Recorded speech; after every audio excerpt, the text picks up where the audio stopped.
আপনারা সকলেই জানেন কি আন্দোলন করতে হবে, কি কি করে এই স্বৈরাচারকে পতন করতে হবে। আমাদেরকে নতুন করে শেখাতে হবে না। আগামী দিনে আবারও আমরা এই আন্দোলনকে তার চূড়ান্ত লক্ষ্যে নিয়ে গিয়ে এই স্বৈরাচারকে পতন করার জন্য যা যা করণীয় সবকিছু করা হবে। ইনশাআল্লাহ ৭১ সালে মুক্তিযোদ্ধারা যেভাবে বাংলাদেশ স্বাধীন করেছিল, আজকে দেশনেত্রী বেগম খালেদা জিয়া, দেশনায়ক তারেক রহমানের নেতৃত্বে আমরা সেই আদর্শে উদ্বুদ্ধ হয়ে আবারও বাংলাদেশকে স্বাধীন করবো।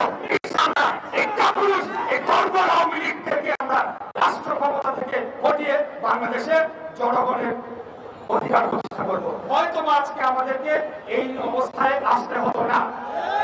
আমি আপনাদেরকে শুধু এতটুকু বলতে চাই যে আওয়ামী লীগ তারা গণতন্ত্রে বিশ্বাস করে না।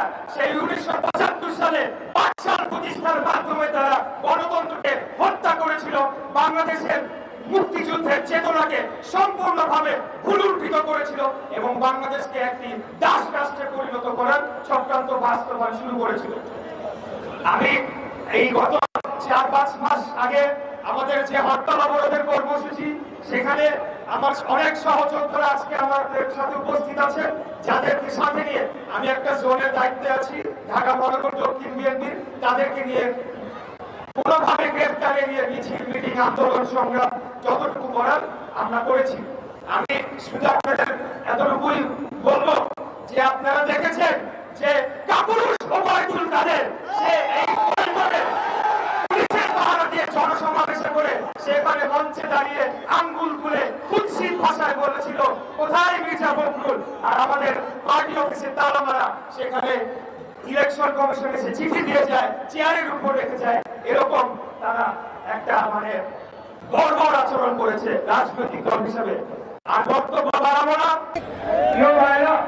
আপনারা জানেন আমাদের নেত্রী দেশনেত্রী বেগম খালেদা জিয়া আজকে বিশ্ব মা দিবস।